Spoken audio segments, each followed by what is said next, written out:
читаю эту тему, обычно в политехническом или где-то еще, потому что мне кажется, что она интересна для тех, кто не крейзи в смысле вот летающих тарелок, а просто хочет разобраться, в чем дело. И меня лично привлекают в этой теме два направления. Во-первых, все мы любознательные, и есть там НЛО, нет НЛО. Хочется понять, что вообще есть в природе, и какие-то редкие явления для себя объяснить, либо наоборот понять, что нет пока им объяснения, и надо над этим работать.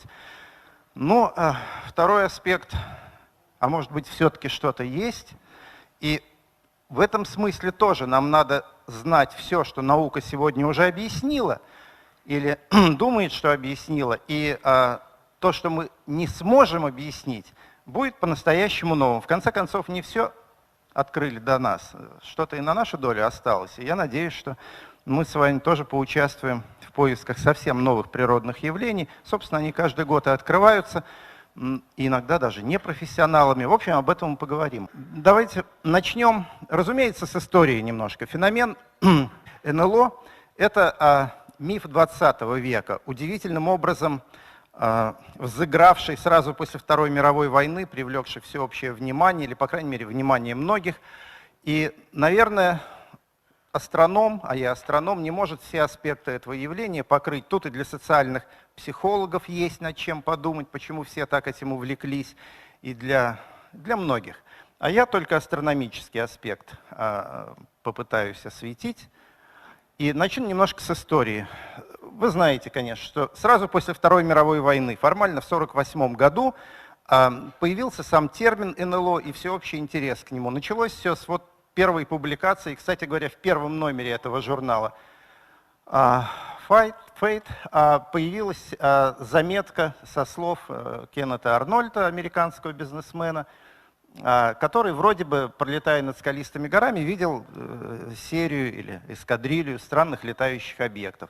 Тогда, после этой публикации, сразу многие люди вдруг вспомнили, что они видели, и до этого что-то удивительное.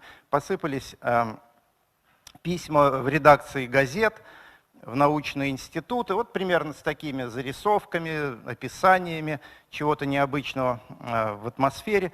Нашлись, конечно, журналисты, которые стали это раскручивать в смысле сенсации, и сегодня нам это с вами не интересно. Это такая вот журналистская, уже достаточно традиционная, как сказать, поле деятельности, и бог с ним. Но нашлись и люди, которые стали это коллекционировать и пытались разобраться, что же на самом деле под этим стоит. Почему-то все-таки переключает, далековато пульт от нас. И стали, первое, с чего любая наука или любое знание начинается, с классификации, стали собирать вот эти заметки, письма наблюдателей или очевидцев, как-то классифицировать то, что люди пытались своими словами или своими рисунками объяснить. Я скажу, что, конечно, в Штатах это началось раньше, но в Советском Союзе тоже была такая волна интереса к НЛО, и письма приходили, скажем, в наш Государственный астрономический институт имени Штернберга потоком в 60-е и 70-е годы. И мы тоже, естественно, мы обязаны были отвечать на эти письма публике, пытались как-то классифицировать, и есть соответствующие публикации, так сказать, классификация наших, отечественных НЛО. Но довольно быстро этот интерес подхватили военные, потому что холодная война была, и американцам, и нам хотелось понять, нет ли под этим чего-то опасного для обороноспособности. Создали такие группы рабочие, поручили ученым разобраться, ученые вроде бы разобрались, сказали, что большинство писем находит объяснение, меньшинство не находит, но настолько невнятное описание, что это естественно. И, в общем, проблема на государственном уровне была закрыта, а на любительском она продолжает по сегодняшний день существовать. Есть клубы любителей НЛО, или там уфологов, как они себя называют. Есть даже такие международные организации. И в этом смысле вот так вот люди объединились вокруг этой проблемы. Начнем с фальсификаций.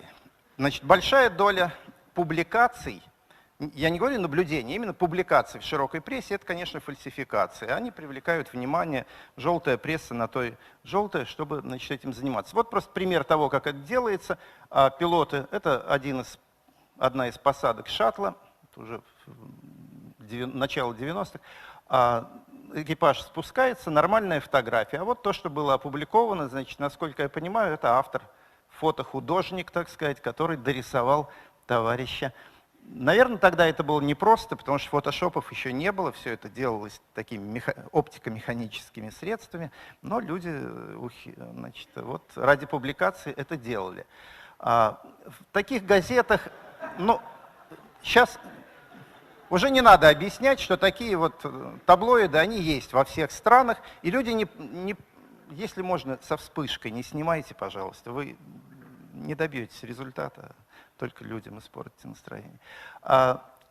Такие таблоиды, к ним не предъявляется какого-то там большого счета, да? Ну, развлекательный журнальчик для поездки в метро. И тут все нормально. И мы тоже не будем особенно на них останавливаться, я только покажу, что и у нас такие были. Но вот в Советском Союзе, тогда в Советском Союзе, фактически в России, повальный интерес к НЛО начался с публикации очень хорошей книги нашего астрофизика Иосифа Самуиловича Шкловского. Он мой учитель, я очень дорожу и его памятью этой книгой. Книга потрясающая, уже 8 изданий ее вышло, последнее недавно, которая впервые на русском, в общем-то впервые вообще в мире на популярном уровне объяснила людям, что звезд много, что условия для существования планет есть на ближайших звездах, что способы коммуникации, там, радиосвязи конкретно, межзвездной уже существуют, начало 60-х годов, что ничего необычного, сверхъестественного не было бы в том, что мы установили или с нами установили контакт на межзвездных расстояниях. Об НЛО там ничего не было, ни слова, но сама проблема вот связи с внеземными цивилизациями, она вдруг хлынула в народ. Тиражи-то тогда были ведь не тысячные, а 100-тысячные, и книга сразу завоевала популярность. И поэтому интерес у многих возник. И у нас тоже начались фальсификации. Вот это мне в «Комсомольской правде» еще тогда, в советские времена, подарили фотографию, которая к ним пришла по почте, но они ее не стали публиковать. Якобы над микрорайоном вот НЛО летит. Кто-то сфотографировал. Ну, каждый, кто фотоаппарат в руках держал, понимает, что это такое, что это объект на стекле сидит, бабочка, очевидно, и ничего в этом загадочного нет. Такая милая фальсификация, ничего более. Были и... почему это вызывает смех, я не могу понять. Но были и более тонкие фальсификации, скажем так, неожиданные, ненарочные. Ребята пришли из похода и вот тоже принесли фотографию, утверждая, что там за лесом, где-то за этой рощицей, вот огромная летающая тарелка опускалась на их глазах. Ну, потом, сами же они быстро объяснили, что это просто кепочка какая-то была брошена над головой и сфотографирована. Так, что же он? Вот, переключает. Были нечаянные, даже их нельзя назвать фальсификациями, были нечаянные фотоэффекты, я бы так сказал. Вот эта фотография в советские времена обошла, по-моему, все газеты, какие я помню, и еще потом в несоветские времена тоже публиковалась неоднократно. Вот это привлекло внимание на фотографии, как будто бы там за крестами, по-моему, это в Угличе было снято. Человек, так сказать, честно фотографировал церковь, а когда дома проявил пленку, а в те времена все фотографии делались на пленке, как вы понимаете, увидел вот это вот странное. Но объяснения не нашел, но честно передал это, я не помню, в редакцию какой газеты, и в конце концов до Института кинематографии дошли негативы этой съемки, и там разобрались, что это химическое загрязнение на эмульсии. Ну, наверное, сейчас уже немногие знакомы с фотопроцессом, таким на целлулоидной пленке, но я просто объясню, что это многоступенчатый процесс, и эмульсия, вот эта желатиновая, может быть загрязнена, а на нашей отечественной пленке это частенько бывало. И химикаты, которыми закрепляют пленку, тоже могут быть не особенно чистыми. Так что такие вещи не часто. Я много фотографировал, не часто, но в чем... так сказать, радость от этого снимка. Кажется, что вот это вот за крестами, да, а не просто какая-то нашлепка на фотографии. Но это тоже фотоэффект на мягком фоне, более темное почернение, оно кажется лежащим впереди. В общем, те, кто с пленкой работал, они понимают это. Ничего хитрого в этом нет. Теперь о фотоэффектах, с которыми столкнется, а, собственно, сейчас каждый из нас сталкивается, потому что у каждого в руках сегодня электронная камера. Либо она отдельная, либо там в телефоне. Ну, понятно, что теперь каждый при фотоаппарате. И тут уже безразлично, каков приемник света. Главное, что оптика может вам дать. Вот обратите внимание, это какой-то завод снят в ночное время, видимо, сталеплавильный. И вот тут в небе странные, такого технического вида яркие объекты. Откуда они там взялись? Что это такое на темном фоне яркие объекты? Ну, понятно тем, кто с оптикой знаком, что это блики от ярких. Вот фонари стоят, видите, фонари засвечены очень сильно, тут передержка колоссальная. Но от фонарей луч света, проходящий через многолинзовый объектив, может попасть не только в то место, куда должен попасть на фотографии, но и в соседнее место, отражаясь от передней и задней поверхности линзы. Это так называемые блики или духи, ну, по-разному их называют. Это нормальный фотоэффект, в нем ничего хитрого нет, и любой из вас сегодня, выйдя из этого зала на темную улицу, может устроить такую фотографию, став рядом с фонарем. Но иногда эти блики попадали на удивительные места и действительно производили сильное впечатление. Так, что ж там запаздывает так сильно? Простите. Ага. Ну вот, например, эти два снимка привезены были с Луны американскими экспедициями Аполлонов. И тут, конечно, много желающих было придраться. Вы знаете, есть целый клуб любителей доказывать, что американцы не были на Луне, или что они были на Луне, но видели там летающие тарелки, или они были на Луне, но не заметили там летающих тарелок, а тарелки были. Я вам еще покажу такие снимки. И вот это иногда выдавали за летающие тарелки, мол, не туда смотрел, надо было голову поднять. Ну, теперь уже я не объясняю, что это такое. Это блик от Солнца. Солнце находится вот там, справа наверху, а в фотообъективе, обычным фотоаппаратом снимали американцы друг друга. Hasselblad такой со сложным объективом, там 8-линзовый объектив, по-моему. И там бликов этих было довольно много. Тем более небо на Луне очень темное, ну совсем черное, и любой блик на его фоне довольно четко проявляется. Когда астрономы делают свои фотографии, у нас тоже эти блики, к сожалению, присутствуют. Конечно, они мешают наблюдать, ну куда деться. Вот из башни телескопа, просто в горах обсерватория, кто-то обычным фотоаппаратом Луну сфотографировал. Я хочу показать, вот истинный источник света, а вот цепочка его бликов. Это настолько известное явление, что, по-моему, в фотошопе даже есть такие маски, которые искусственно делают блики, чтобы создать ощущение реальной фотографии. Без них, в общем, ночной фотографии практически не бывает. Но иногда люди об этом забывают, тем более, когда не виден сам основной источник света. Астрономы, как правило, чаще других смотрят на небо. Поэтому мы, как правило, чаще видим то, что с трудом поддается объяснению. Да? То, что нормальный человек не может объяснить иногда и называет летающей тарелкой. Некоторые я вам покажу сейчас. Что ж такое?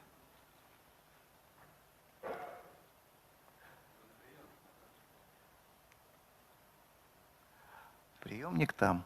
Далеко. Вот историю этой фотографии я уже несколько раз на подобных лекциях рассказывал, но, надеюсь, тут немного присутствующих, которые по второму разу пришли это слушать. История очень интересная. Это обычный наш астрономический снимок, астрографом сделал, ну, просто в целях поиска там, сверхновых звезд вот, в галактиках. И история вот такова. В середине 70-х просто ажиотажный интерес был к проблеме НЛО. С чем он был связан, это понятно, у нас там много спутников запускало, над головой постоянно все летало, падало, там, запускалось, очень много было эффектов разных в районе, особенно от Волгограда, Саратова, Байконура, письма шли, и люди этим интересовались активно. Мы в нашем институте решили собрать такой диспут об НЛО, пригласили людей, профессионалов, я все это организовал. Жутко, вот как сегодня было, не поместились мы в одном зале, пришло количество людей, и диспут начался, и хорошо шел, там одни одно доказывали, другие другое. Общая идея была, что все это понятно, все объяснимо. Я стоял в сторонке, следя за порядком. Ко мне подошел наш сотрудник и говорит: слушай, пойдем в фотолабораторию, я тебе одну штучку покажу из недавно проявленных пластинок. Мы спустились вниз в фотолабораторию, он мне показал вот эту пластинку. Это маленький кусочек большой фотопластинки. Вот этот вот объект. Он говорит: смотри, что-то такое странное на небе, не должно быть этого. Вроде и не галактика, и не звезда, а что это? Ну, посмотрели на карту звездного неба, в атлас, нет такого объекта. Вот только на этой фотографии он появился. И я себе представил, мы берем эту фотопластинку, поднимаемся в конференц-зал нашего института и всем журналистам показываем: а вот что нашли астрономы. Это, конечно, бомба была бы. И если бы мы не стали, даже если бы мы стали что-то объяснять, мало кто стал бы нас выслушивать. Но мы спокойно разобрались и поняли, что это такое. Значит, вот примерно на расстоянии таком же, как эта пластинка, вот там за пределом поля зрения, звезда яркая находилась, Вега, самая яркая звезда северного неба. И вот от нее блик, мы сами первый раз с этим столкнулись, что от звезды, но она безумно яркая по нашим критериям, от звезды мог блик образоваться в объективе телескопа. Телескоп был линзовый, двухлинзовый телескоп. И вот такой блик замечательный, похожий на космическую станцию, как Циолковский их когда-то рисовал. Ну, проехали, да, мы это никому не показали, а потом я просто стал людям сразу объяснять, что это такое, никакого ажиотажа не возникло. А, конечно, не всегда так бывает. Вот вам, пожалуйста, свежий, просто свежайший пример. Наверное, вы в сети уже это дело видели, многие из вас, но кто не видел, я расскажу.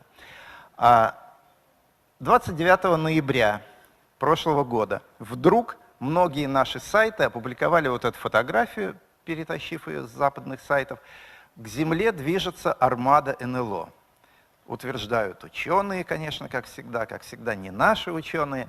И вот эту вот загогулину, значит, выдали за НЛО и еще несколько таких на похожих кадрах. Утверждалось, что это кадры сделаны высокопрофессиональными астрономами, что все это не какое-то там, не подделка, все честно, взято с профессиональных сайтов. И это было правдой.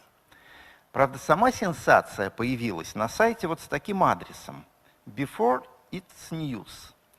И потом, когда я посмотрел, да, ну и видите расширение, да, ком. Само по себе ком всегда должно настораживать, коммерция есть коммерция. И Before It's News — это сайт, куда предлагается присылать любые, так сказать, личного свойства новости. Вот за что купил, зато продал, да?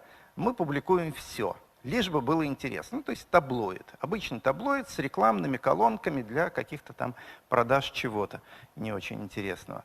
Но люди не обратили внимания, а действительно сайт, с которого сюда было перетащено, это вполне профессиональный. И вот эти, это маленький кусочек изображения отсканированного, вот это вот звезды, это звезды, а вот это загогулина, конечно, ни на что не похоже. И в первой, ну так сказать, при первом знакомстве можно было поверить, что это все серьезно. Фотопластинки были получены в 70-е и 80-е годы на одной из лучших американских обсерваторий, Паломарская обсерватория в Калифорнии, отсканированы и выложены в сеть для всеобщего пользования, это уже в наше время. Пластинки были сделаны в ходе обзора всего неба, то есть фотографирования всего небесного свода. И вот мы видим, что на фотопластинках эти самые штуки, и они к нам якобы летят. Я увидел это дело, кто-то из журналистов попросил разобраться, и стал разбираться. Пошел, так сказать, на сайт самого этого обзора, и посмотрел, что же там на самом деле видно. Сейчас попробуем увидеть, если переключиться. Ну что ж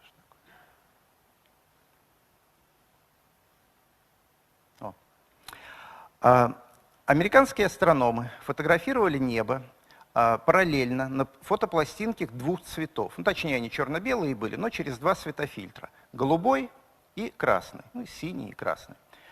Для того это делается, чтобы по разнице цвета звезд определять их температуру и так далее. Вот одна из загогулин, которую выдавали за НЛО, она видна на синей пластинке. а на том же самом месте на красной пластинке ничего нет, а фотографирование велось параллельно.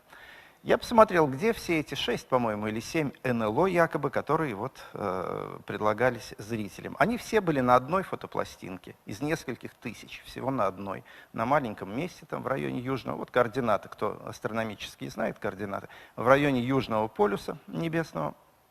И, видимо, одна фотопластинка была немножечко неаккуратно отсканирована. Размеры вот этих деталюшечек примерно 1/10 доля миллиметра. Опс. Что ж такое? Нет более мощного пультика? Давай попробуем, потому что это совсем плохо переключил. Вот мы один проскочили. Сейчас я вернусь. Вот. То, что я вам показывал с этого коммерческого сайта, это вот оно на настоящих астрономических фотопластинках. Я понимаю, что разобраться в этом аккуратно мог только астроном. Мы знакомы с базами данных, мы знаем, как получаются изображения. И самое главное, мы знаем, что не бывает идеальных научных материалов. Из нескольких тысяч фотопластинок одна была загрязнена. Вот несколько, видимо, пылинок попало в одно место фотопластинки, и когда сканировали, они дали при сканировании черное изображение, а потом, мы же с негативами работаем, а потом оно было, когда выкладывали на сайт, обернуто, и получился позитив, и тут белая грязь. Грязь — это нормально. Даже на самых лучших кодековских фотопластинках, даже при самом аккуратном обращении с ними, ну, пылинка размером 1/10 долю миллиметра, она глазом не видна, может быть. Ничего страшного в этом нет. Наши фотопластинки, я скажу, значительно грязнее американских. И мы с ними работаем, мы понимаем, где грязь, а где астрономический объект. Но те, кто эту сенсацию начал раздувать, они, конечно, понимали, в чем дело, но сделали из этого вот такое вот яркое рекламное шоу. И эффект был потрясающий по всему миру. В течение нескольких дней прокатилась волна вот интереса к этой грязи на фотопластинках, которую выдавали за... Люди стали считать, какого размера эти космические корабли, с какой скоростью они летят, когда они прибудут к Земле. Размер фантастический получался, конечно. А для астронома, между прочим, сразу... вот посмотрите, кто работал со сканами, знает, астрономические объекты никогда не бывают резкими. Ведь мы смотрим в космос сквозь колоссальный слой атмосферы, и она размывает, делает нерезкими нам изображения. Это наша беда, ну куда от нее деться. Все звезды, они расплывчатые, а эта штучка, вот видны даже от сканирования такая цепочечка, но абсолютно резкая. Ясно, что она не в космосе, она вот либо в фотоаппарате, либо в сканере, ну, где-то тут, под руками, а отнюдь не во Вселенной. Ну, вот мы эту сенсацию погасили. Не стали бы мы с ней разбираться, вот так бы она сейчас и ходила по сайтам, а может еще и ходит где-то. Еще одна история с тем, как можно разобраться при желании. Вот снимки, привезенные с Луны американскими экипажами, в данном случае Аполлон-15. Они в горной местности опускались. И когда журналисты стали публиковать эти снимки, публиковался вот этот, обратили внимание, что вот там за горой, такая гора Хедли, там за горой торчит что-то такое остренькое, то ли нос ракеты, то ли край летающей тарелки, в общем, что-то похожее на летательный аппарат. Можно ли было понять, что это такое? Конечно, можно было. Взять, например, соседний кадр, сделанный через день в других условиях солнечного освещения. Это уже... В других условиях солнечного освещения и увидеть, что там ничего особенного нет. Просто одна гора, вторая, третья. Но промежуточная, вот эта вторая гора, не так ярко была освещена солнцем, и она создала впечатление вот этого яркого конуса. Но журналисты американские не стали это делать. Наоборот, публикуя эту фотографию в газетах, они ее очень сильно контрастируют. Это особенность газетной печати. И на резко контрастных фотографиях вы получаете вот такую вот летающую тарелку. Вокруг этого я книгу видел целую книгу, посвященную вот этой вот фотографии, разбору того, почему они не заметили базу НЛО на Луне, как она там могла скрываться, как они прилетают на Землю, какого размера устройства эти летающие тарелки. Вот, пожалуйста, я взял ту же самую, не соседнюю даже, ту же самую фотографию, и вот это место вы видите при контрастном воспроизведении мы видим край летающей тарелки, а при более мягком просто резко снижаем, видим вот эту вторую горку неосвещенную, там третью освещенную и так далее. Но обычный горный пейзаж. Надо сказать, ну, диву даешься, из чего можно делать сенсацию.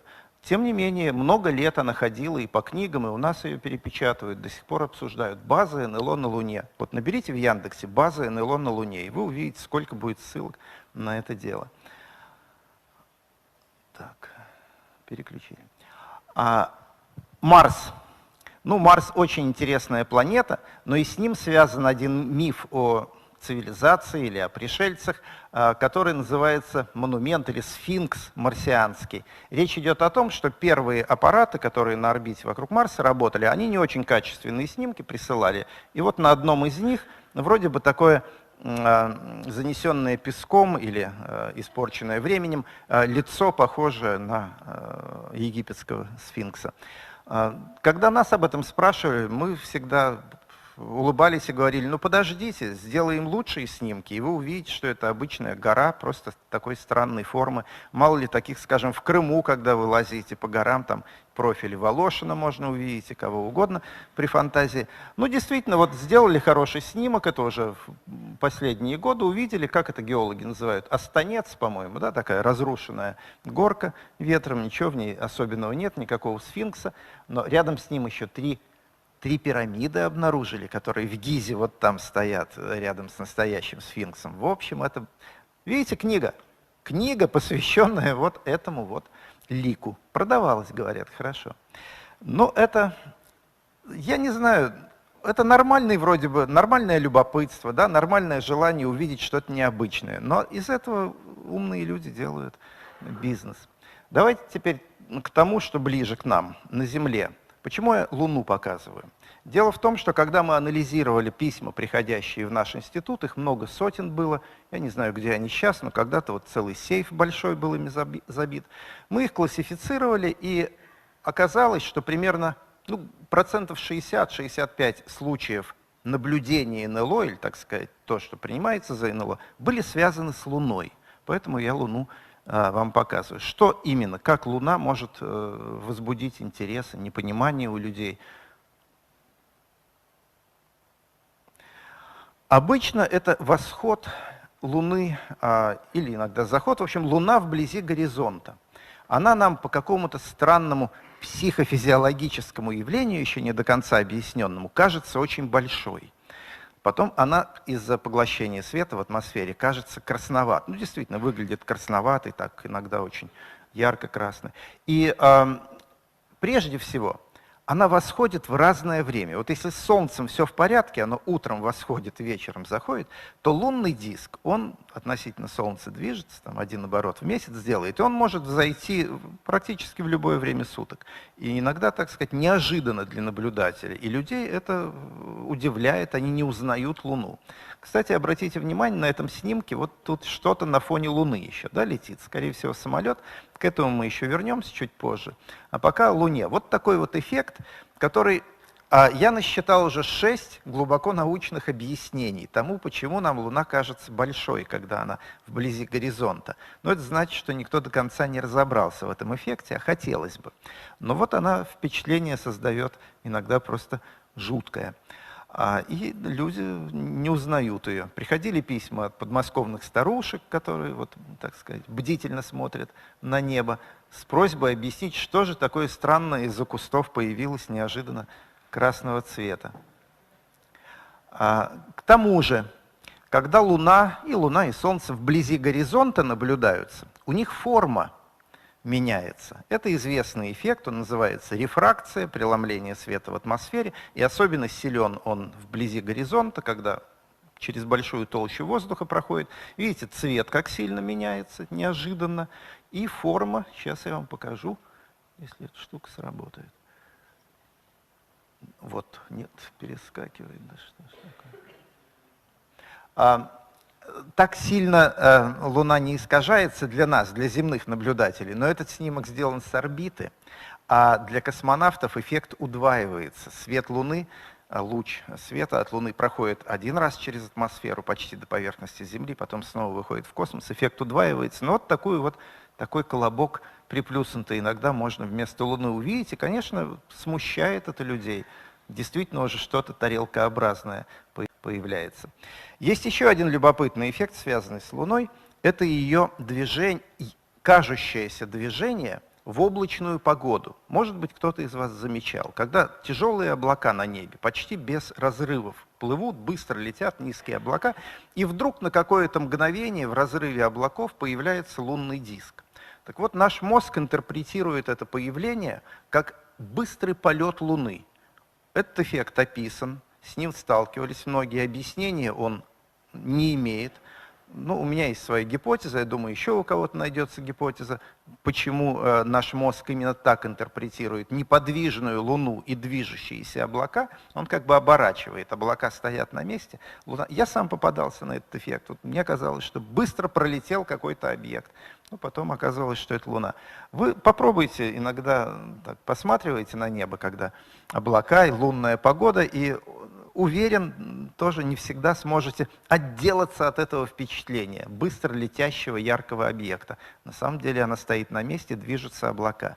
Наверное, под этим что-то такое, какой-то атовизм в нашем мозгу есть, что-то он от чего-то нас предупреждает. Может быть, хищник на фоне там, камышей, когда бросается, то мозгу выгоднее интерпретировать это как движение маленького объекта на обширном фоне, чем наоборот. Все-таки в земных условиях редко бывает, чтобы маленький объект стоял, а фон быстро летел куда-то. Ну, не знаю, это моя гипотеза. Луна часто бывает видна днем, что тоже смущает людей. Как это так? Луна ночное светило. Козьма Прутков, кажется, говорил, да, что Луна важнее Солнца. Солнце светит днем, когда и так светло, а Луна ночью. А вот Луна-то не всегда ночью светит, а в общем она равное количество дней и ночью, и днем бывает на небе. Если яркая Луна, а темно-синяя где-нибудь в горах с чистым воздухом небо, ее очень хорошо видно и в дневных условиях на восходе, на заходе.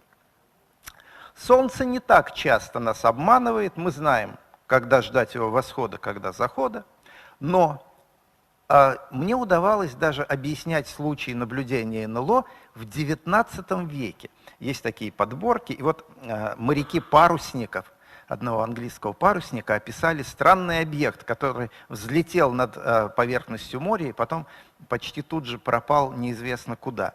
Вот обратите внимание, когда у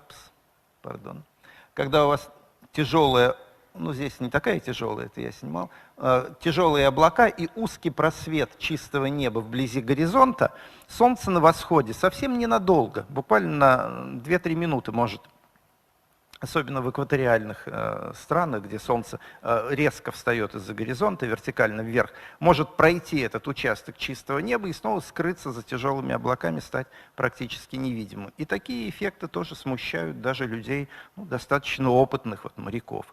Такое бывало. Но с Солнцем, соглашусь, не часто бывают ошибки.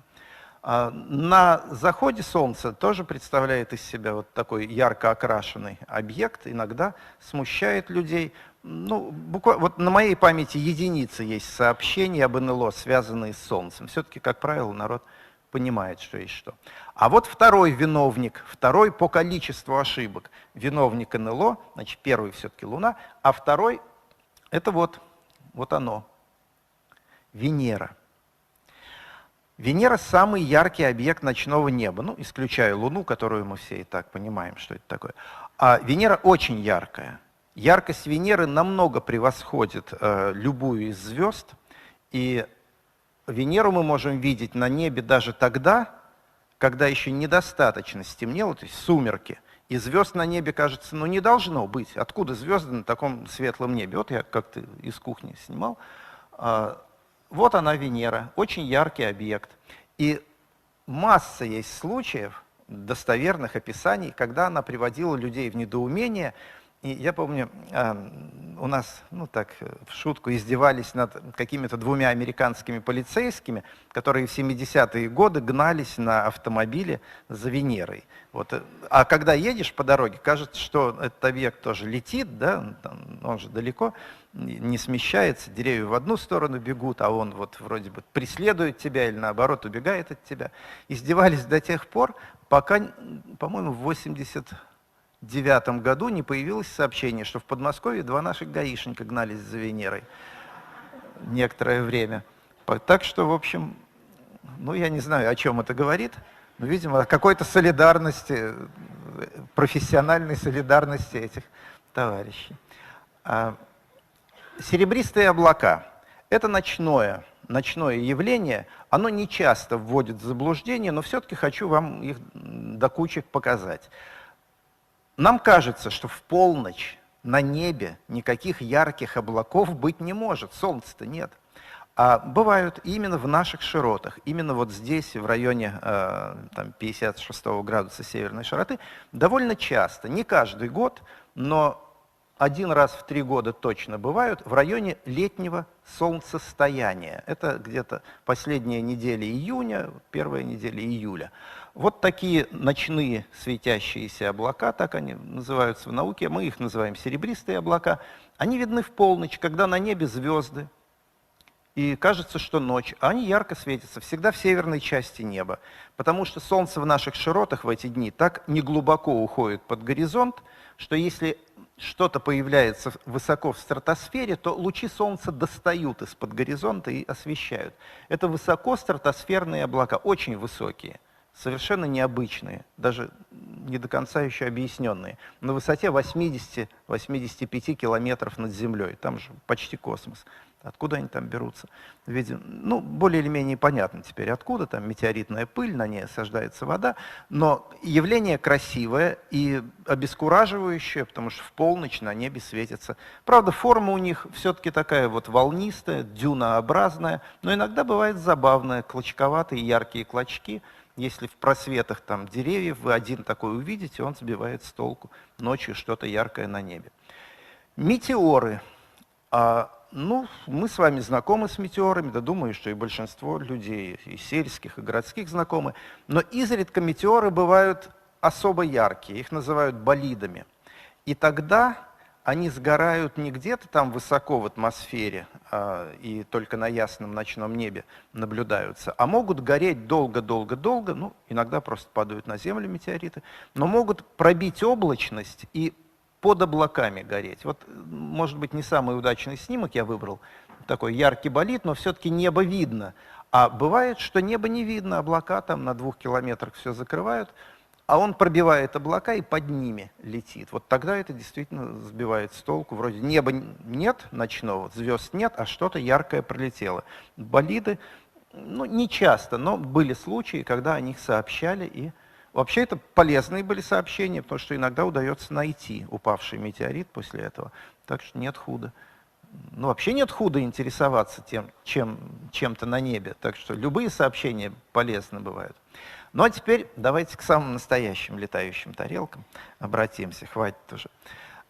Вот снимок, который в советских газетах, еще в «Комсомольской правде» публиковался. И, как видите, на небе настоящее НЛО. Типичная тарелка. Снимок был сделан в Канаде, по-моему, на озерах каких-то северных канадских, или над озером канадским. И тогда объяснение ему было не дано. Просто вот странный объект тарелкообразной формы. Посмотрим на другие подобные объекты, и вы-то сразу поймете, да что ж такое, о чем идет речь. Вот тоже тарелкообразный объект.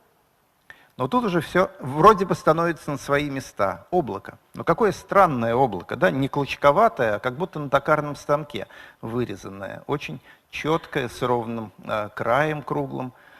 Смотрим дальше. Вот еще одно облако. Тоже совсем даже не кучерявое, а такое вот летающая тарелка настоящая. Может быть, она замаскировалась просто под облако, как Винни-Пух. Еще целая эскадрилья НЛО. Это в 60-е годы в Бразилии снято. Обратите внимание, что под этими кучевыми облаками, ну, необычной, четкой формы, горные вершины. И это не случайно. Еще посмотрим.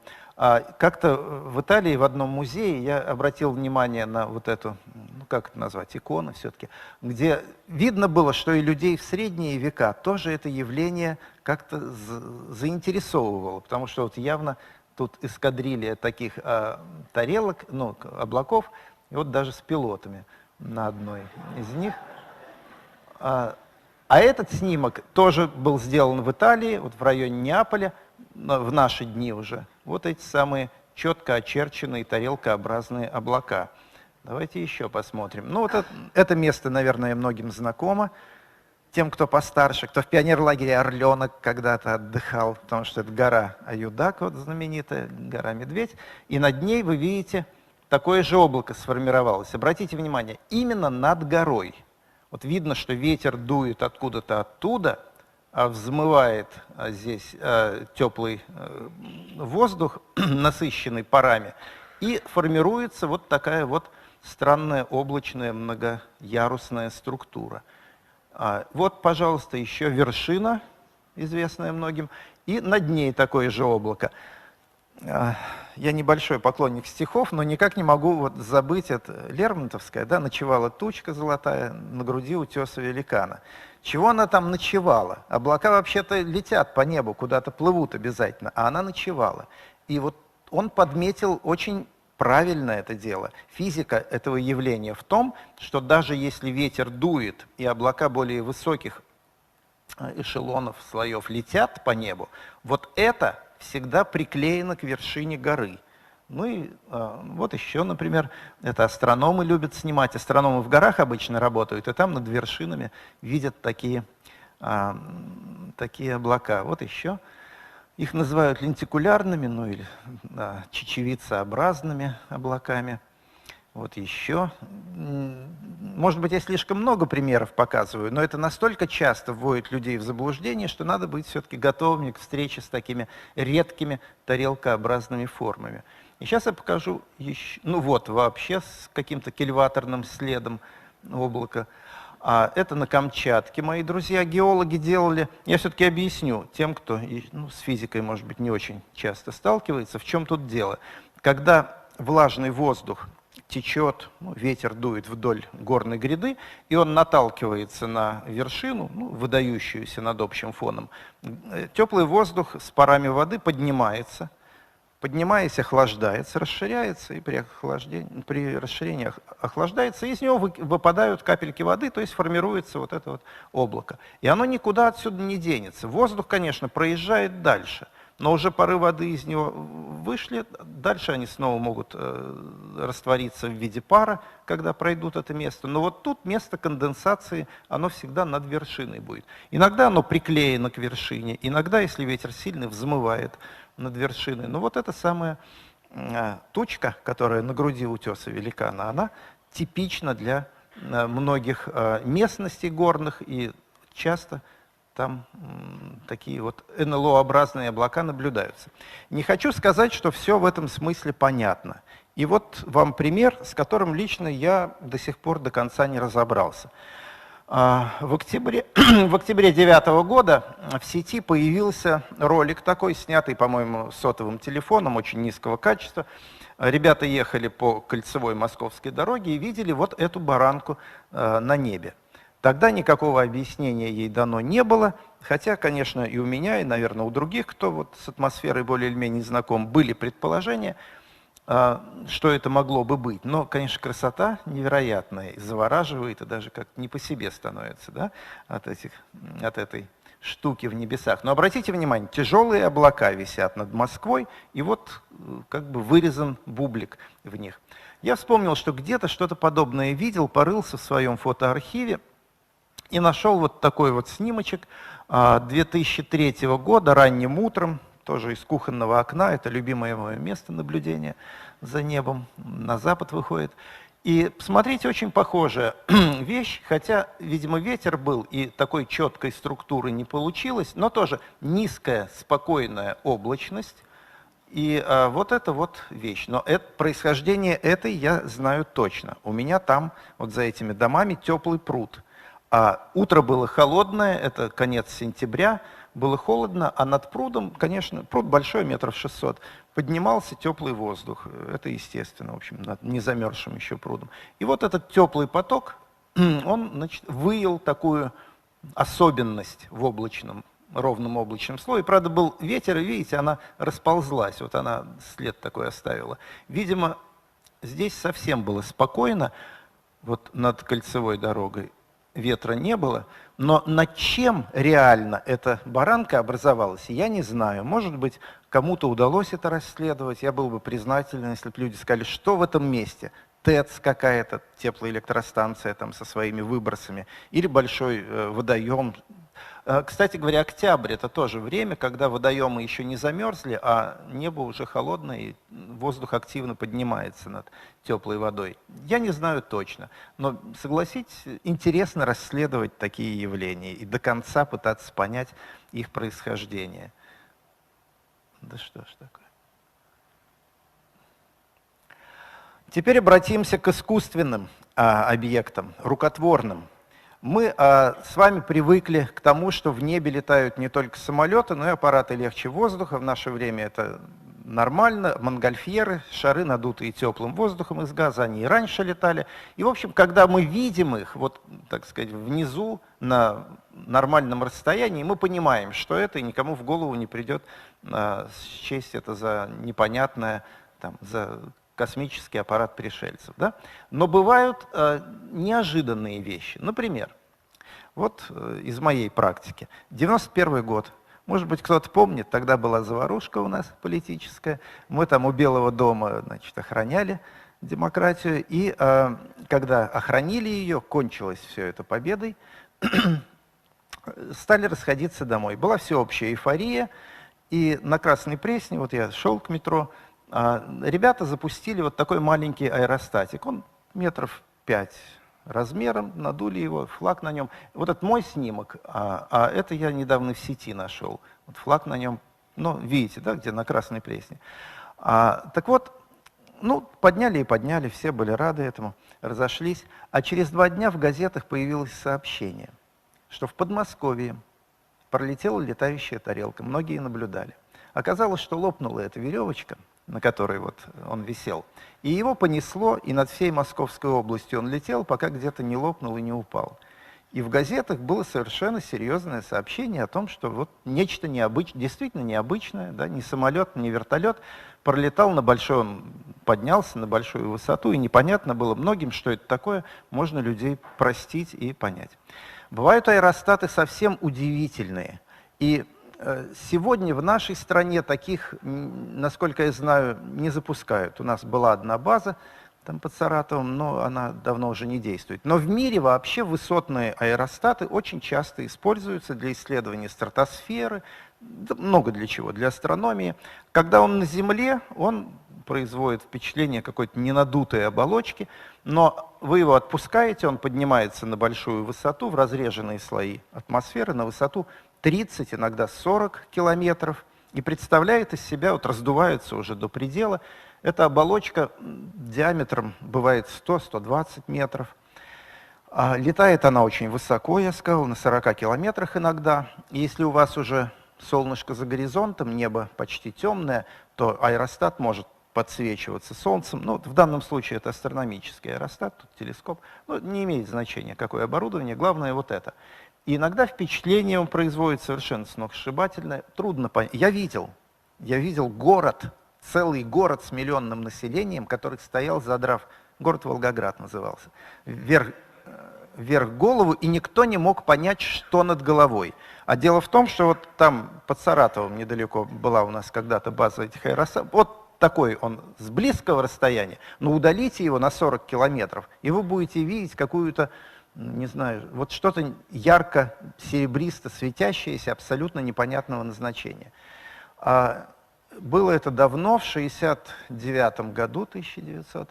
Я тогда был школьником, любителем астрономии, прибежал домой, схватил свой телескоп, навел и только тогда понял, что это такое. Но ведь не у каждого дома есть телескоп и даже бинокль. И люди вот искренне не понимали, что у них над головой. Аэростаты очень часто, особенно в Западной Европе, там вот в Норвегии, в Швеции их часто запускают в научных целях, они бывают видны, люди их видят и не всегда понимают. Еще одно техническое чудо – это рукотворные летающие тарелки. Значит, в свое время, когда авиация только еще развивалась, было очень много экспериментов с так называемым летающим крылом, то есть когда корпус аппарата является его же крылом. И до войны они были, и во время войны, говорят, вот в фашистской Германии экспериментировали с ними, по-моему, очень много чуши на эту тему, даже фильм какой-то у нас недавно сняли, что НЛО там фашисты сделали, ну не НЛО, вот такую летающую тарелку, но были такие эксперименты, вот реальный,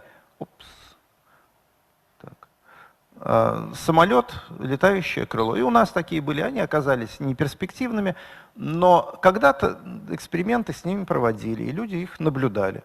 И в последние годы иногда, ну, немножко на другом принципе, но тоже иногда летают. Очень много проектов есть таких летательных аппаратов тарелкообразной формы, но в последнее время это сочетание аэростата с самолетом, то есть аппарат чуть тяжелее воздуха, у которого основная подъемная сила создается за счет газа легкого, там, гелия, а немножко дополняется пропеллерами всякими или реактивными двигателями. Может быть, когда-то такие аппараты и пойдут, пока с ними экспериментируют. И вот один случай я вам расскажу. В Саратове есть большой авиазавод, и там в свое время пытались воплотить идею такого вот полудирижабля, полусамолета.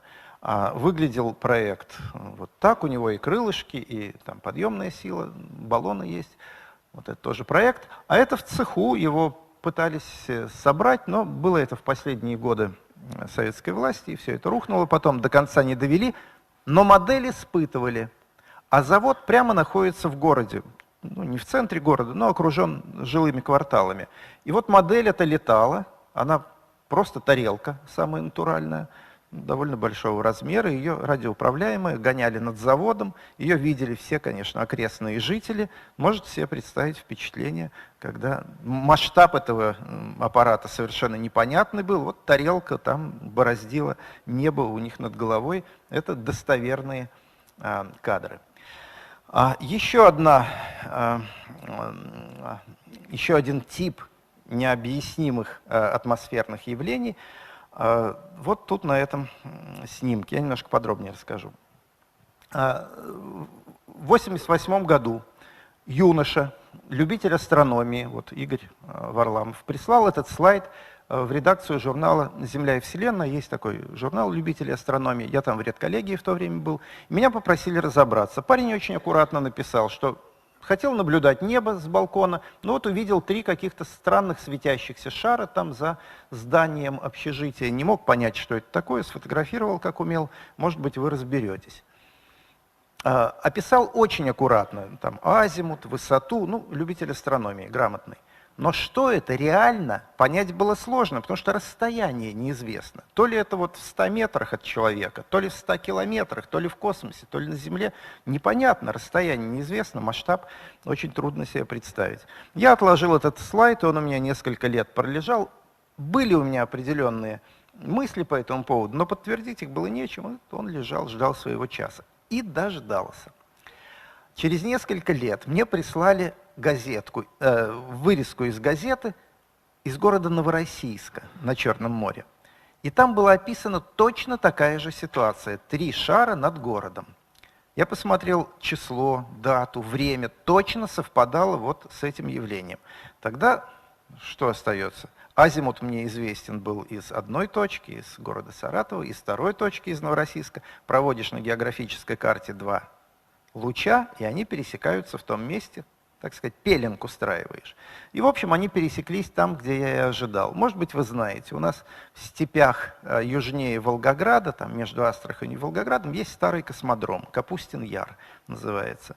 Он старый, в свое время был заброшенный, когда вот казахстанский там Байконур появился. А сейчас, кстати, к нему опять возвращаются, потому что Казахстан уже нам сосед. И Капустин Яр в то время использовался для таких полувоенных, полугражданских экспериментов. Что это такое в данном случае? Когда вы уже знаете, где это, на каком расстоянии от города, легко можно вычислить высоту, на которой это наблюдается. Оказывается, это примерно где-то в 1000 километрах от, нет, поменьше, в 800 километрах от города на высоте около 300 километров над землей. Вот какого масштаба это явление. Что же это такое? Это так называемый активный геофизический эксперимент. Ракета запускается, она вертикально вверх взлетает, примерно на 250, иногда на 300 километров, и там производит, ну, как сказать, возбуждает атмосферу по-разному. В данном случае просто взрывом, такие взрыв-пакеты из ярко светящегося вещества, натрия обычно, либо калий.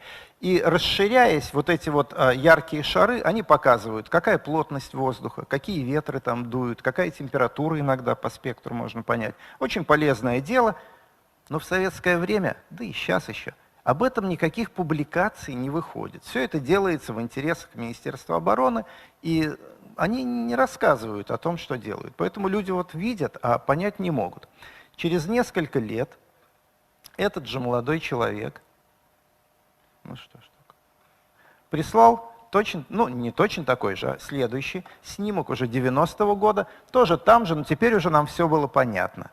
И эти эксперименты, видимо, продолжались тогда на той же высоте, ну, может быть, модифицировались как-то. Возможно, они и сейчас продолжаются, если деньги на это есть. Они очень полезны в геофизическом смысле, но тогда еще и для оборонных задач исследовались эти слои атмосферы, там некоторые летательные аппараты бывают, работают, вот спутники-шпионы.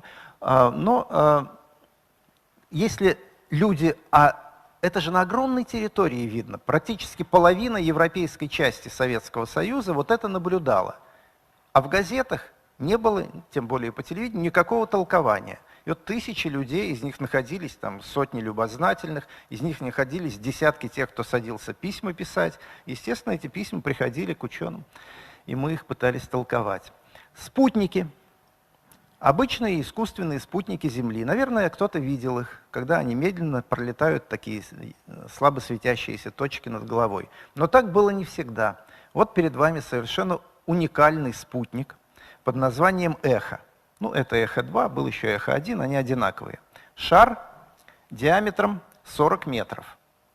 Конечно, такой спутник запустить невозможно. Он в сложном виде запускался на орбиту, а там надувался, пузырь.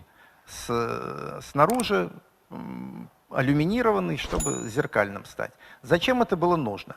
Это были первые эксперименты по трансконтинентальной радио- и телевизионной связи. Они работали, эти спутники, как зеркала.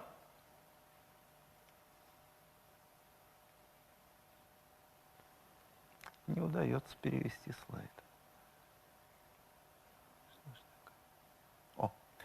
Когда он пролетал где-нибудь над Атлантикой, то радиоволны, посланные из США в Европу, они просто как от зеркала отражались от этой оболочки алюминированной, и таким образом осуществлялись первые трансатлантические сеансы, ну и радиосвязи, и даже телевизионной связи. Потом от этого отказались, конечно, стали активные спутники запускать, которые усиливают сигнал и передают его дальше, и сейчас только так и работают. Но вот это была такая история. Так вы себе, наверное, не можете представить, как это выглядело. Представьте, 40-метровое зеркало отражает солнечные лучи, и ночью над вашей головой там невысоко в космосе пролетает. Я уже был тогда любителем астрономии, мы наблюдали искусственные спутники, вполне профессионально, там, для интересов народного хозяйства, и не только. Но когда такой летел даже в облачную погоду, и звезд не было видно, его было видно сквозь облака, если не очень плотная облачность. Потрясающий яркий объект был, это Эхо-1 и Эхо-2. И так, вот я посмотрел по датам прихода писем, когда они пролетали над Советским Союзом, просто шквал писем приходил в наш институт, наверное, и в другие институты, которые этим занимались. Наконец, самое широко популярное явление, связанное с НЛО, это вот знаменитое петрозаводское явление. в конце сентября, в 1977 году, рано утром, там, с 4 примерно до 5 часов утра, множество людей в Ленинградской тогда области, в Петрозаводской и Карельской ССР наблюдали вот такую странную светящуюся медузу. Многие ее описывали как медузу. Это не фотография, это акварелька, которую сделал человек, ну, так сказать, совсем простой человек, паровозный мастер, просто по памяти. Видно, память у него зрительная прекрасная была, потому что, думаю, многие из вас узнали вот это созвездие Орион. Так что он схватил картинку довольно четко. И такие рисунки, ну, более или менее, такие повторялись у многих очевидцев. Фотографии были, но крайне плохие, и совсем ничего там не было видно. Что же это за медуза? Это был единственный случай в истории Академии наук нашей отечественной, когда была комиссия организована, послана туда, чтобы разобраться. Но уж слишком много шума было. Газеты об этом писали. Обычно об НЛО старались не писать, не связываться с военными, там как-то эта тема не слишком поднималась. Но тут невозможно было замолчать. Были разные предположения, но когда все свели вместе, сошлись на том, что это, видимо, связано было с запуском ракеты с нашего северного космодрома. У нас там есть Плесецк, такое местечко, под Архангельском, откуда тоже и тогда, и сейчас запускали ракеты, баллистические, космические. Но выглядело оно, конечно, совершенно удивительно и многих насторожило. Но вот посмотрите, это реальный старт ракеты. На Байконуре обычная ракета «Союз» взлетает. Если это в предутренние или часы или глубоким вечером, когда солнце недалеко еще опустилось под горизонт, впечатление бывает потрясающее. Вот с хорошим увеличением снят момент взлета ракеты. Вот она, медуза. И жидкостная ракета многоступенчатая всегда оставляет такой вот медузообразный след там, в момент перед разделением ступеней. Ну, не буду сейчас детали технически описывать, но нужно, чтобы сложились условия, чтобы небо было темное, безоблачное, чтобы солнце подсвечивало эти высоты, на которых происходит разделение ступеней. Это не часто, конечно, не при каждом запуске бывает, но когда бывает, очень сильно радует людей. Не все ракеты оставляют такие следы. Вот, например, твердотопливные ракеты, они какие-то не такие красивые следы оставляют, а вот эти завихрения, они связаны с потоками воздуха на разных высотах, ветер дует туда-сюда. Это не ракета так взлетает, а просто потом перемешивается след. Но вообще иногда удивительные вещи бывают. Опс, простите, да что ж, куда ты? Вот что, извините, пульт слишком далеко, плохой прием, это Wi-Fi работает плохо здесь.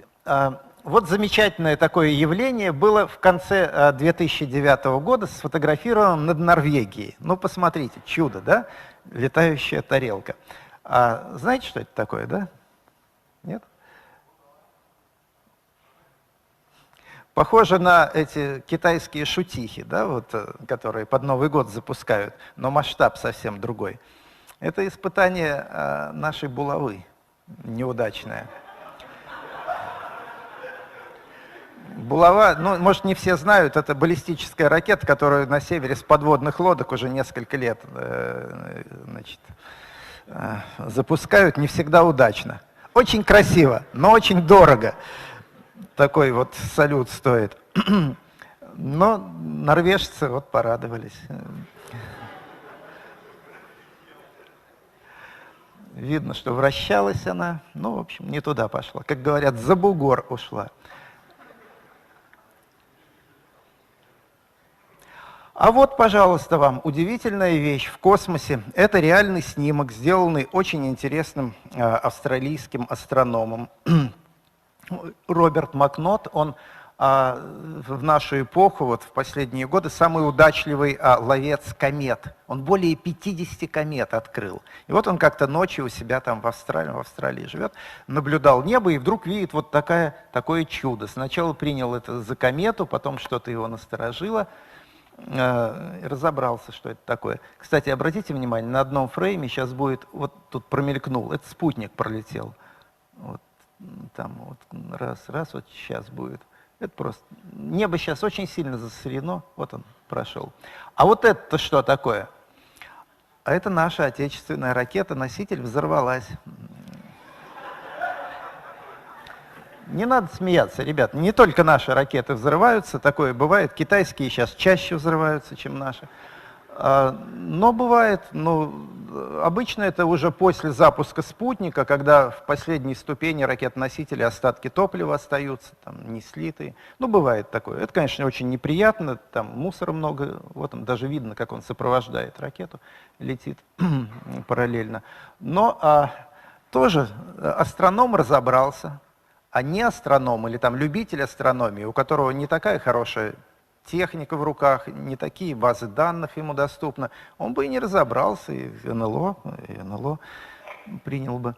Или вот, например, на фоне Солнца что-то пролетело. Астрономы наблюдали прохождение Венеры на фоне солнечного диска, вот сама тут Венера, она только начинает налазить, и внезапно пролетел самолет.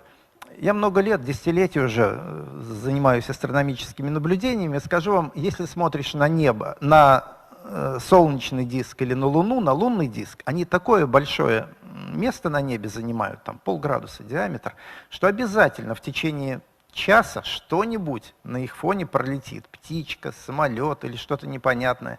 И очень часто сейчас это снимают на видео через телескоп, и не всегда форма, тут понятно, да, самолет прилетел, не всегда форма бывает понятна, и я знаю много японских сайтов, а в Японии очень много любителей астрономии, которые говорят, что сняли НЛО на фоне Луны. Действительно, не все удается объяснить. Вот на сайтах уфологов я часто вижу какие-то обрывки снимков или роликов, сделанных американскими астронавтами. Вот это такого типа. В момент или перед посадкой на поверхность Луны, это Луна снята, что-то пролетает между космическим аппаратом и Луной. Не всегда и действительно невозможно объяснить, если ты в этот момент не был в кабине корабля, не знаком с тонкостями оптики, в которой это снято, или невесомости, в которой любая капля жидкости, она не падает на пол, а может по кабине туда-сюда летать, и конденсат там часто устраивает. В общем, не за все можно дать руку на отсечение, что ты понимаешь, что это такое на самом деле. И очень интересно расследовать эти вещи, углубляться в это и в конце концов понимать. Так что я не могу все так истолковать. Ну ладно, теперь вот к этим вещам. Об этих я вообще не буду говорить сегодня. Каждый вот к этим пришельцам относится по-своему. Меня лично, скорее смешит такое. Я вот представляю себе, да, на Земле есть один разумный вид, это мы. И есть еще, не очень разумные, но тоже достаточно толковые виды животных, например, дельфины, собаки и вороны, да? Высокоинтеллектуальные животные. Посмотрите, какая разница в строении наших тел. Человек, дельфин, собака, ворона. Вот 4 наиболее разумных представителей. Может, слоны еще, я не знаю. Они как-то... Вот. Обезьяны, обезьяна это человек, чего ж. И настолько разная морфология нашего тела, и вдруг пришельцы окажутся с 2 руками, 2 ногами, голова, 2 глаза, в общем, точной копией нас, за исключением каких-то мелочей. Мне трудно представить, что вот это пришелец. Я бы, честно говоря, больше поверил, что это трюк телевизионный. Теперь места посадки космических аппаратов на Землю. Вы знаете целую индустрию вот этих кругов на полях. И вообще говоря, сказать, что мы точно знаем, кто и как это сделал, невозможно. Я ни разу не видел сюжетов, где бы было показано, как люди по ночам умудряются, или не люди, или кто-то умудряется это делать. Но сопоставьте 2 таких вещи. Вот то, что я вам сейчас показываю, это все в Англии снято. Иногда на севере Франции такое бывает, вот тоже на полях. Есть целые каталоги вот этих замечательных, как их назвать, рисунков, да, или изделий на полях. И с недавних пор у нас в России тоже стали замечать, вот в Краснодарской области я видел фотографии но они как-то выглядят очень неряшливо. И вот я не могу понять, почему пришельцы у них там рисуют хорошо, а у нас, мне кажется, наклевывается другое объяснение, да? Вот как-то технология у пришельцев, наверное, одна и та же должна быть, а вот у английских студентов и у наших немножко разная. Я знаю, что в Англии эти рисунки на полях концентрируются в районе Оксфорда и Кембриджа, что тоже настораживает. Ну, одним словом, толковать не берусь, но вот такие косвенные факты говорят о том, что это все-таки изделия рук человеческих, а не шалости пришельцев. Один случай расскажу, который лично расследовал, и в двух словах, я его уже не раз рассказывал. В 1988 году, жарко, июль, я один сижу в институте, в отделе, работать не хочется, звонок с телевидения. Говорят, вы знаете, что в Москве вчера опустилась летающая тарелка? Нет, говорю, не знаю. Ну как же, газеты об этом пишут, там, социалистическая индустрия, такая газета была, опубликовала заметку, что в Орехово-Борисово опустилась летающая тарелка, есть место посадки. Телевизионщики попросили меня, как вот астронома, поехать с ними. Заехали, мы поехали. На въезде в Орехово-Борисово по Каширскому шоссе, наверное, некоторые знают, сейчас там уже нет пустыря, а в те годы слева был большой такой вот незастроенный еще пустырь. Действительно, мы увидели вот такой кружок, умятый, травы какой-то пожухлый, темные пятна. Ну и народ этим интересуется, те, кто газету утреннюю прочитал. Мы ходили, смотрели на это дело, люди смотрели. И некоторые доказывали, что это действительно посадка космического аппарата была. Вот этот товарищ с подтяжками, он на бывшего военного похож, и он говорил, вот на палец взял это темное вещество, которое там сбоку было, подносил к носу и говорил, вы понюхайте, понюхайте, чувствуете ракетное топливо? Уж я-то знаю. А народ как-то пожимал плечами, не особенно доверяя, но в то же время смущался, может, он действительно знает. И еще одна тонкость. Вот эти черные проплешины, они были горячие. И он говорил, поднесите руку, чувствуете, вот здесь трава прохладная, а вот здесь на этом черном горячо. Чувствуете радиацию? Подошли два мальчика, школьника, говорят, дядь, ну оно черное и нагрелось на солнышке. А ну пошли отсюда, он их прогнал, не мешайте, у нас тут серьезные дела.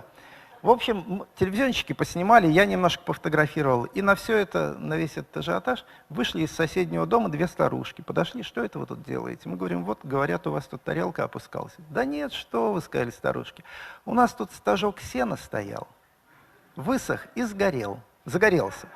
Его растащили, пожарники приезжали, и вот то, что осталось. Мы не поверили, поехали, у нас Рафик такой был, в эту пожарную часть Орехово-Борисова, нам подтвердили, действительно, вечером растащили горящее сено, вот то, что осталось, это, знаете, стокка стоит, под ним пожухлая трава, а по периметру она обгорела, когда сток горел. Ну вот и все, вся история. Сделали телевизионный сюжет в московской, не помню, как та программа называлась, какой-то канал московский, показали его. Ни одна газета опровержения этой новости не дала. Вот как было в Орехово-Борисово летающая тарелка села, так и осталось в газетах. Те, кто не видел этой московской новостной программы, остались в убеждении, что в Москве садятся еще и тарелки. Я уже понимаю, что вы устали, мы близимся к концу. Ну как нет, устали, конечно. Несколько слов, так сказать, оптимистических. Вообще говоря, никто не исключает визита на Землю более развитой цивилизации. Исключить это невозможно. Есть люди, которые даже якобы видят следы их пребывания здесь. И вот в качестве следов предъявляют нам древние памятники. Там Стоунхендж, который, и, во-первых, трудно сделать, во-вторых, трудно рассчитать. А он действительно, как обсерватория в бронзовом веке, мог использоваться. И вот эти вот направления между щелями в камнях, они довольно точное астрономическое толкование имеют, точки восхода-захода Луны и Солнца в определенные дни года. Как это могли древние люди, зачем им это было нужно? Может быть, там кто-то им помогал в этом деле. Или такие циклопические сооружения, которые вроде бы не в наших силах, тем более 4 тысячелетия назад было сделать, тоже, может быть, кто-то помогал делать. Ну, не знаю, тут трудно, тут нужны специалисты, чтобы опровергать или подтверждать это мнение. Или вот редкая довольно вещь, о которой многие забыли, а есть такое сейчас это Ливан, маленький город там Баальбек. И вот в нем обнаружились совершенно фантастические вещи, тоже каменное сооружение древнее. Вот это более поздние римские надстройки, а в основании лежат 50-тонные блоки, такие цельно вытесанные в каменоломнях. Как можно было такие вещи таскать в те далекие доримские времена? Вообще говоря, я не видел, чтобы кто-нибудь повторил это дело руками. Да, сейчас много по телевизору такой восстановленной истории мы наблюдаем, как можно было сделать чего-то во времена Архимеда. А попробуйте вот 50-тонный кирпич там, перетащить. Неизвестно, но меня всегда в этом смущает вот что. Я не могу представить себе высокоразвитую, технически грамотную цивилизацию, способную преодолеть межзвездные расстояния. Вот они прилетели сюда, и чем занялись? 50-тонные камни таскают. Мы уже летаем на другие планеты, и вовсе не нуждаемся в строительстве космодромов там, на тех планетах. Мы используем, с Луны уже стартовали не раз, скоро с Марса, наверное, будут старты. Используем то, на чем прилетели, не строим там каких-то циклопических сооружений. А зачем этим надо было строить? Вот так. Но объяснить это до конца – это дело историков. Есть сооружения не гигантские, но тем не менее загадочные. Вот в Перу эти каменные крепости, они не очень крупными камнями сложены, но говорят, там даже бритву нельзя всунуть между двумя хорошо подогнанными друг к другу блоками. Вот как можно было без лазерных каких-то инструментов вырезать такие камни? Но это, мне кажется, достаточно просто. Каждый, кто... Ну, тут, конечно, немного любителей астрономии, но, может быть, есть те, кто самодельные телескопы делал. Вот я делал когда-то. Зеркало телескопа, объектив телескопа зеркальный, мы руками полируем до 1/10 доли длины светового луча, ну, то есть до зеркального блеска. Просто трем один кусок стекла, а другой. А уж два камня подогнать друг к другу, вот так вот, перемещая их, притирая, большого ума не надо. Зачем это нужно было? Другое дело. Но мне кажется, пришельцы тут тоже не задействованы. Есть более сложные для объяснения объекты. Вот эти истуканы на острове Пасхи не до конца объяснены. Я не имею в виду их, там, то, что они смотрят в небо, подняв голову. А дело в том, что остров Пасхи никогда не был сильно населен. И он просто прокормить многих не может. И зачем, и как им нужно было вот этих вот тяжелых товарищей делать, тащить, на берег моря ставить? Наверное, это все-таки загадка для археологов. Может быть, я ошибаюсь, может быть, они ее уже разгадали. Но хотелось бы, чтобы они рассказали всем об этом. А пока это аккуратно, доступно не рассказано, люди считают, что тут есть какое-то вмешательство внеземных сил. И вот, пожалуй, для меня лично самая загадочная вещь – это рисунки в пустыне Наски в Перу. Там технология-то простая, задача была непонятна. Вы знаете, конечно, да, это плоскогорье, красненьким таким песчаником покрытое. И вот эти гигантские рисунки, они очень большие, сотни метров размером. Они изготовлены, просто идешь с лопаткой, там верхний грунт снимаешь на 15-20 сантиметров глубину, и белая линия получается. Вопрос в том, в чем была задача. Вот эта огромная территория, там много футбольных полей, даже целый городок небольшой, покрыт этими рисунками. Сверху-то мы их сегодня видим, а им столетия уже. А с поверхности земли они не видны целиком. Вот снимок сделан с крыши автомобиля, там, внедорожника какого-то, и все равно вы только маленький кусочек рисунка видите. Понять бы, о чем думали эти люди, которые вот изготавливали, или не люди, изготавливали эти рисунки, для кого. Появляются у некоторых в голове идеи, что ну, для кого-то, кто был там, сверху на все это смотрел. Меня это тоже до конца не удовлетворяет. Вот хотелось бы найти этому объяснение, конечно, не внеземное, а человеческое, но мотивы понять тех, кто это делал, я так до конца и не видел объяснений ни у историков, ни у кого. Последнее замечание. Все-таки визитов ждать, мы готовимся к визиту НЛО или нет? Надо готовиться? Готовимся. Почему?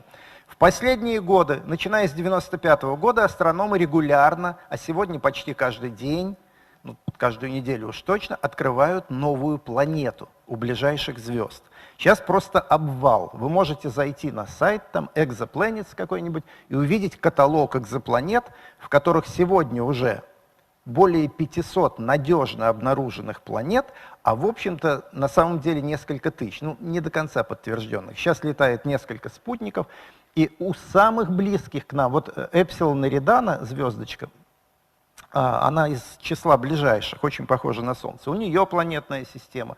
Я скажу так, у каждой 10-й звезды, вот случайно выбранной, обнаруживается планетная система. Причем в каждой 10-й из обнаруженных есть планеты типа, ну, более или менее похожие на Землю, находящиеся в приличных условиях, то есть не слишком далеко от своей звезды, не слишком близко, а там, где достаточно тепло, вода жидкая на поверхности планеты и условия для жизни. А в целом по галактике это колоссальное количество благоприятных для жизни мест. Причем мы сейчас обнаруживаем только крупные планеты, а не надо забывать, у них спутники есть. Ну, вот как у нашего Меркурия есть, Юпитера есть крупные спутники, у Сатурна крупные спутники, и на них условия для жизни чаще бывают более благоприятными, чем на самой материнской планете. Вот у Юпитера, на нем жизни быть не может, гигантская, неприспособленная планета, а на двух его спутниках, по крайней мере, условия вполне приличные. На спутниках Сатурна очень приличные, вода есть там на Энцеладе. В общем, про это тоже не надо забывать. Галактика – место достаточно благоприятное для развития жизни, вопрос в том, есть она или нет. Ее, конечно, надо искать, мы ее ищем, вот 50 лет уже как ищем, радиосигналы ждем из космоса, каждый день пытаемся их поймать, пока ничего особенно интересного не поймали. Но мне кажется, это я уже совсем завершаю, что нельзя только ждать, надо еще и не в ответ, а, так сказать, навстречу им что-то посылать. И, на мой взгляд, радиопосылки – это не оптимальный способ что-то передать. Гораздо интереснее было бы, упаковав все наши знания в небольшую флешку, а сегодня можно все упаковать в 1 кубический сантиметр, такие технологии есть, все знания человечества, все, что вообще, вся информация накоплена человечеством, в наперсток можно упаковать. При массовом изготовлении такие носители информации будут стоить копейки, отправить их к звездам в надежде, что кто-то их перехватит. И это не шутка. Есть такие астродинамические методы, которые позволяют без применения ракеты запускать с большой скоростью в нужном направлении маленькие миниатюрные космические аппараты. И это был бы неплохой проект, который позволил бы, во-первых, сохранить знания нашей цивилизации на случай чего, во-вторых, подарить им тем, кто в этом нуждается. Ну вот, может быть, когда-нибудь мы все-таки встретимся с такими товарищами. Я в это верю, надеюсь на это. Тех, кого заинтересовал мой рассказ, может быть, вам будет интересно дальше почитать. Вот у меня небольшая книжечка вышла. Ну, там, конечно, дополнительная есть информация. По-моему, она еще есть в продаже. Посмотрите, она дешево стоит. И там кое-что, о чем я сегодня не рассказывал. Вот, пожалуй, и все. Пожалуйста, свет нам зажгите.